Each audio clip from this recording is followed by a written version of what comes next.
গ্রীষ্মের ছুটি পড়তেই 5 বন্ধু মিলে ঠিক করল এবার একটা অ্যাডভেঞ্চার করতে হবে। শহরের বোরিং লাইফ থেকে বেরিয়ে একটু গ্রামে ঘুরে আসি। রাকিব, যে সবসময় প্ল্যান করে, বলল, চল নাকনা গ্রামে যাই। শুনেছি ওখানে প্রকৃতি দারুণ, আর পুরনো জমিদার বাড়ি আছে। ছবি তুলব, ভিডিও করব, ইউটিউবে ছাড়ব। তুরাক, যে খাওয়া দাওয়ার ব্যাপারে পাগল, বলল, হ্যাঁ রে, ওখানকার মোয়া আর দই নাকি অসাধারণ। আমি 5 কেজি মোয়া খাবো। জাকির, গ্রুপের ভিতু কিন্তু গল্পবাজ, চোখ গোল গোল করে বলল, নাকনা গ্রাম, ওখানে তো নাকি ভূতের বাড়ি আছে। লোকে বলে যারা রাতে ওই বাড়ির আশেপাশে যায় তারা আর ফেরত আসে না। আগি পাপিয়া হেসে বলল, আরে জাকির, তুই আবার ভূতের গল্প শুরু করলি? তুই না থাকলে আমরা কি করতাম? ছাদিয়া, যে সবচেয়ে শান্ত আর বুদ্ধিমতী, চুপচাপ হেসে বলল, চলি না দেখি। ভূত থাকলে তো আরো মজা, সেলফি তুল ভূতের সাথে। তাই ঠিক হলো। 5 বন্ধু ব্যাগ গুছিয়ে বাসে চড়ে চলে গেল নাকনা গ্রামে। গ্রামটা সত্যিই সুন্দর। সবুজ ধানক্ষেত, পুকুরের পাশে বটগাছ, আর দূরে পাহাড়। গ্রামের লোকজন খুব অতিথিপরায়ণ। একটা ছোট হোমস্টেতে উঠল তারা। মালিক বুড়ো কাকা বললেন, বাবুরা, রাতে জমিদার বাড়ির দিকে যেও না, ওটা অভিশপ্ত। রাকিব হেসে বলল, কাকা, আমরা তো ভূত দেখতেই এসেছি। প্রথম দিন দারুণ কাটল।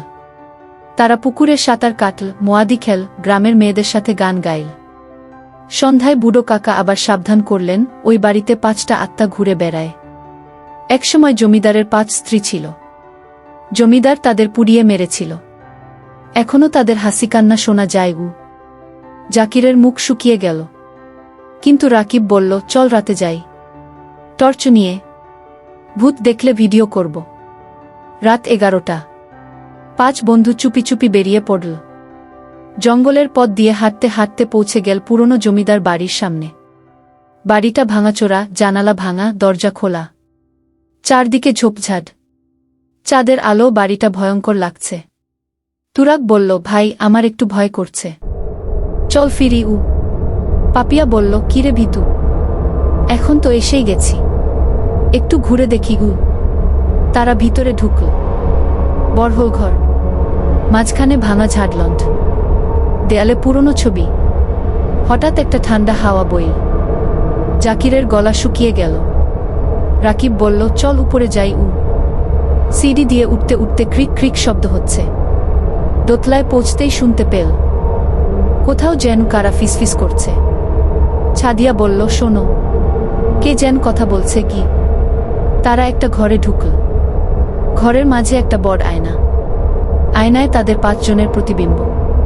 কিন্তু হঠাৎ আয়নায় আরো 5টা মুখ দেখা গেল। পিছনে 5টা শাড়ি পরা মহিলা দাঁড়িয়ে আছে, মুখ ফ্যাকাশে, চোখ লাল। জাকির চিৎকার করে বলল, ভূত। সবাই দৌড়াতে গেল, কিন্তু দরজা বন্ধ হয়ে গেছে। ভিতর থেকে শব্দ, তোমরাও আমাদের মতো হবে। 5 জন।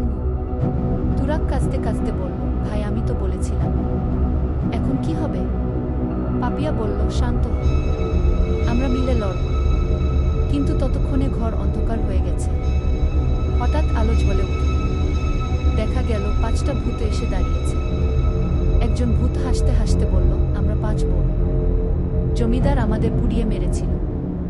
এখন যারা আসে তাদের আমরা খেলতে বলি। রাকিব সাহস করে বলল, কি খেলা? ভূতগুলো হেসে বলল, লুকোচুরি। আমরা লুকাব, তোমরা খুঁজবে।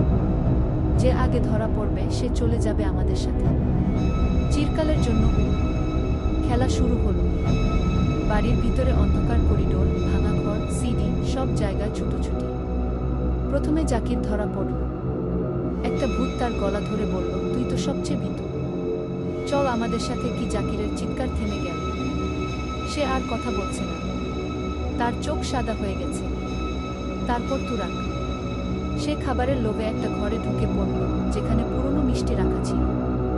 ভূতগুলো বলল, তুই তো পেটু, এখন চিরকাল আমাদের সাথে খাবি, কিন্তু খেতে পাবি না। তুরাকের পেট ফুলে উঠল। তারপর সে আর নড়ছে না। পাপিয়া দৌড়াতে দৌড়াতে একটা জানালা দিয়ে লাফ দিতে গেল, কিন্তু জানালায় কাঁটা লাগানো। সে আটকে গেল। ভূতগুলো বলল, তুই তো সাহসী, কিন্তু সাহসও তো একটা অভিশাপ। পাপিয়া আর চিৎকার করতে পারল না। তার শরীর ঠান্ডা হয়ে গেল। সাদিয়া একটা ঘরে লুকিয়েছিল। সে বই পড়ছিল, পুরনো একটা ডায়েরি।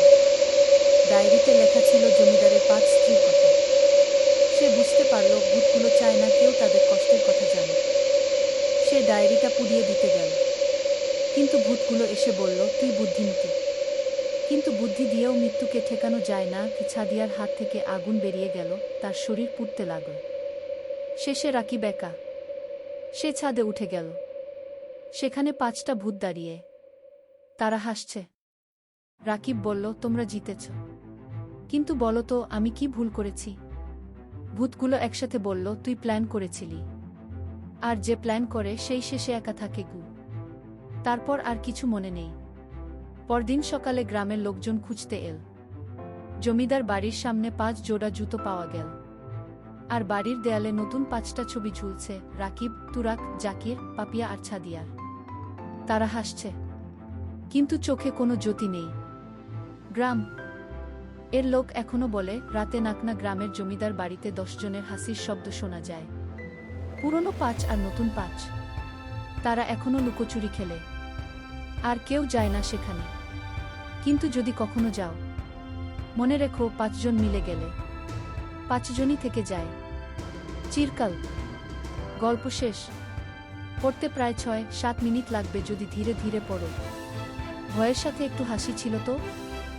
আপনাদের যদি এই ভিডিওটা ভালো লেগে থাকে তাহলে একটি লাইক দিবেন এবং একটি সুন্দর কমেন্ট করবেন। তাছাড়া এরকম ভিডিও যদি আরও চান তাহলে আমার চ্যানেলটা সাবস্ক্রাইব করে দিবেন। ধন্যবাদ।